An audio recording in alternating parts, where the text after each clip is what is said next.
Welcome back to our program. I'm your host, Ray Guo. In this final segment of today's program, we're going to continue our conversation with the three U.S. presidential scholars.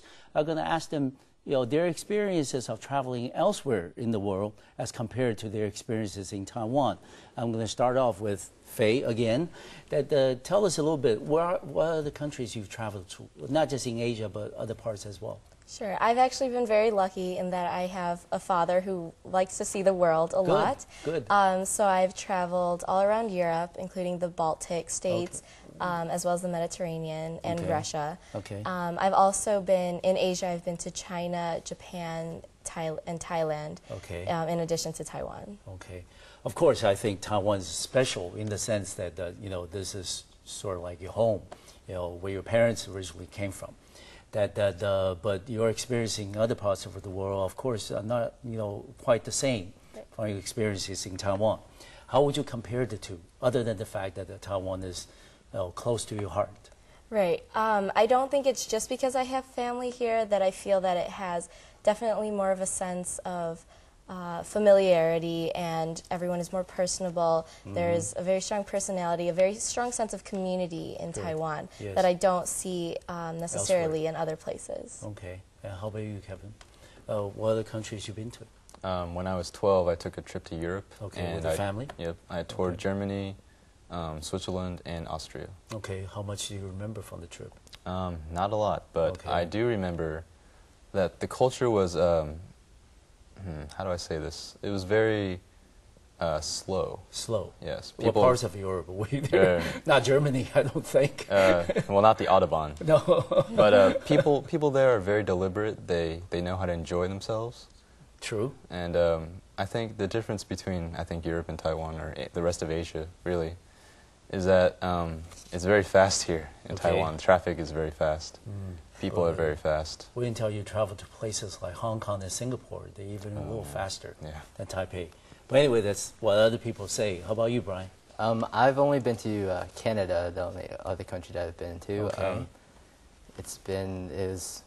I can't say it was very much different from the U.S. I only stayed in the border, though, so I just felt like it was an extension of the States, I guess. Yes. But I have traveled around the U.S., and I guess people in the U.S. and Canada are just, as we think Americans are, innovative and just trying to be themselves, more expressing of their own character. And in Taiwan, you see that. You see that in the people that are walking on the street, very fashionably, I guess. Yes.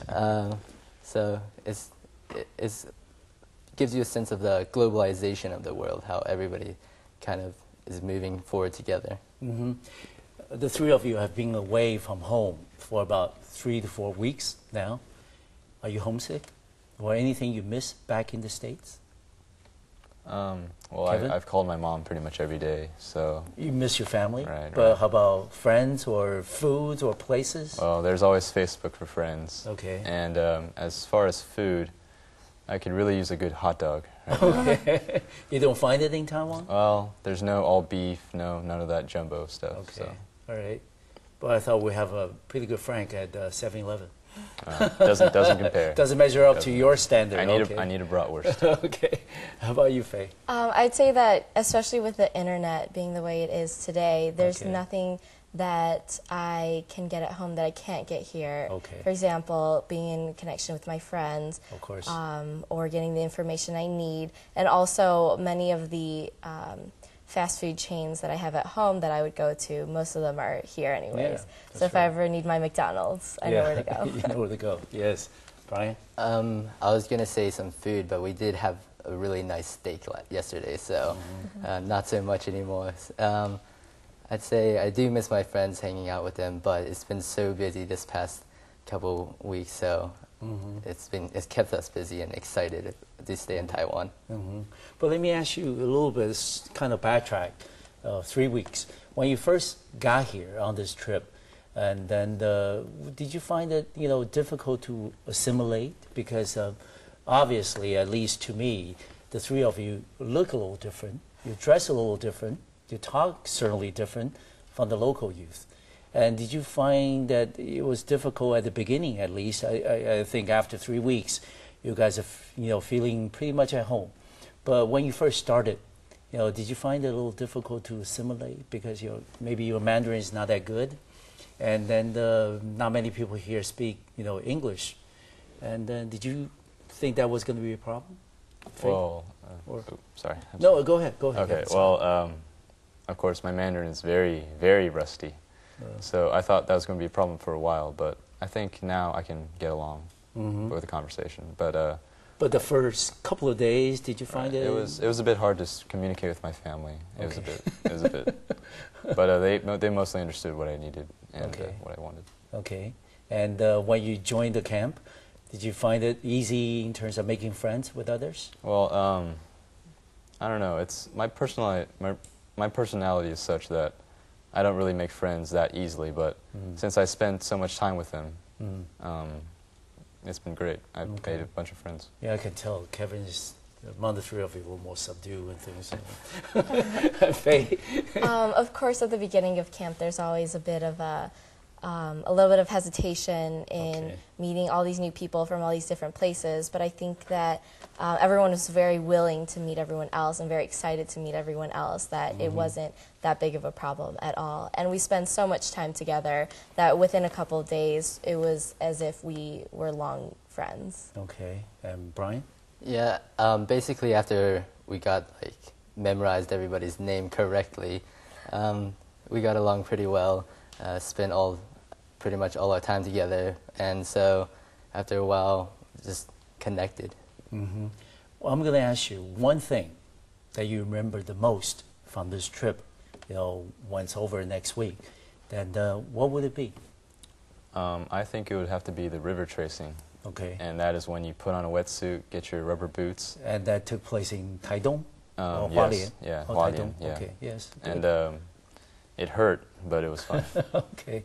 Brian? The one thing I remember, I we'll guess. come back to you. Okay. Faye, go ahead. I was actually going to say river tracing as well. Okay, so it must have been a lot of fun. Yeah, I'm not usually a very outdoorsy person, and I don't do a lot of extreme sports. Yeah. But it was so beautiful there, and the water was so clear. And it was such an amazing experience to be out in nature like that, just me in the wetsuit, and then the river that was just running its own course. And also, we jumped off one of the higher cliffs into the water, and I don't like swimming to begin with, so I really didn't think I was going to do it, but I went up and I stood there. I stood there for about 5 minutes before I could jump in, but I finally just took a breath and stepped off. Okay. So.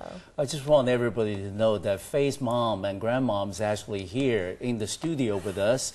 I don't know if before Faye confessed, they knew that Faye took the water trip.